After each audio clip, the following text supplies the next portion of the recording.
Hi everyone, I'm Dowdell, and my 34 years with Herbalife has been a 34-year journey in personal development. You know, it's just amazing to see the changes that take place and the philosophy that can be developed over the years. And when I first got started, I didn't really have much of a personal philosophy. I mean, the only philosophy I had in my mind was the idea of, you know, the glass is either half full or half empty, you know. And that's a great philosophy, but which side are you? You know, which side are you on? And a lot of this, many times people think is going to be determined by your circumstances. But you know, that's not really true. It's not the circumstances that determine how we think and develop our philosophy. It's the response to those circumstances that will determine our philosophy. And those responses are determined by how we think. So how do we learn to think the right thoughts? See, the way we think is determined by the things we see, the things we read, the things we hear, the things we experience. And that's why it's so important to make sure that we see the right things, hear the right things, read the right things, and have the right experiences. The best part about this is we can choose. We can choose what we read. We can choose what we see. We can choose different experiences. And as we develop these things and as we learn through this process, we begin to create thoughts and ideas. And these ideas that we have, then as we think about them consistently, we begin to turn into actions. And the actions give us our activities, and with consistent activities we develop habits, and habits help us to develop our attitude, and our attitude determines our philosophy. Philosophy has a great value, and it determines so much of how our life goes. And Jim Rohn has been the master of philosophy. And I want you just to take a couple minutes here and listen to what Jim has to say about the value of philosophy. We all must concentrate a great deal of our attention on our own philosophical conclusions, because this is what guides our life, our philosophy. The working of the mind, the ability to think and process ideas and information. This miracle process that human beings can engage in is simply incredible. The ability to use our mind to think, to process ideas and information that helps us to build a philosophy that guides our life. All kinds of philosophy. Political philosophy, of course, helps guide the nation. Economic philosophy determines whether or not you're going to be financially secure. A good health philosophy determines whether or not you're going to be healthy. A good working philosophy with your family determines whether or not that's going to work out well. Philosophy. Let me give you my definition of philosophy. Philosophy is the sum total of what we know, and number two, the decisions we make. So first of all, we must gather knowledge. Second, we must sort it all out, decide what's valuable and what isn't valuable. And let that establish for us a philosophy to live by. You're going to have to go through the decision-making process and sort it all out.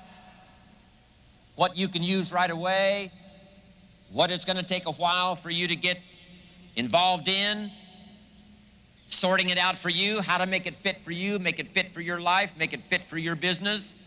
This process here is what establishes our philosophy.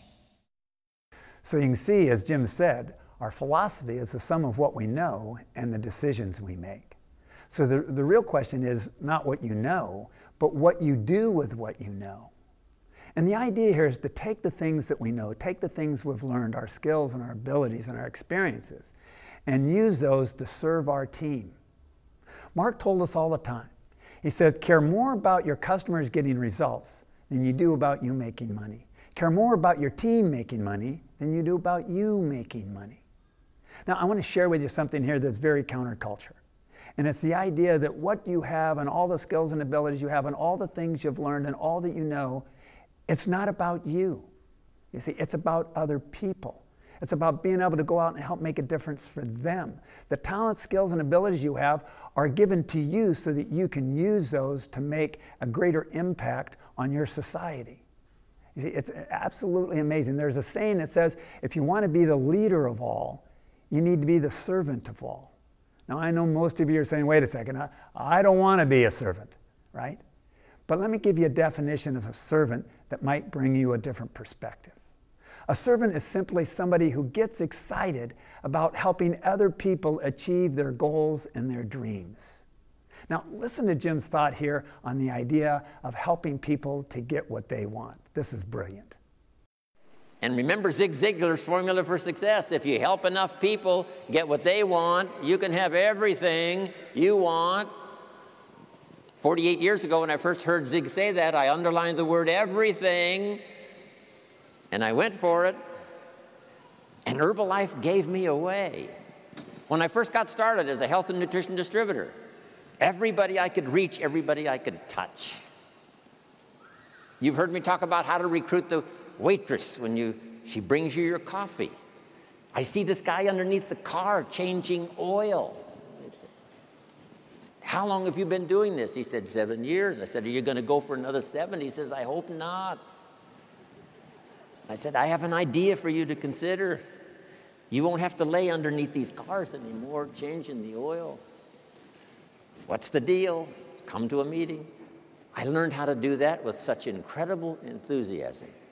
Since I first heard of health and nutrition and the idea of personal development, nobody has ever said to me in the last 55 years, when are you going to get going? I've never heard that. All I've heard all these years is, when are you going to slow down? When are you going to retire? When are you going to take it easy? Nobody's ever said to me, when are you going to get off the couch? When are you going to turn off the television? When are you going to get going? I've never heard that the rest of my life. Once the lights went on for me, they've never gone out. They've never gone out. You know, the best part about this philosophy is the fact that you never have to concern yourself with your own success. You simply have to help enough people get what they want and help them succeed. And as a result, you will succeed automatically. You see, here's the interesting thing. Success really isn't what you do. Success is what others do as a result of what you do. And that becomes a part of your legacy. You see, he who serves the many earns the money. So you just need to serve your team, help them reach their goals. And the idea here is you invest your life in something that will outlast it. And the one thing that will outlast your life, another life. And you not only have success, you have a legacy.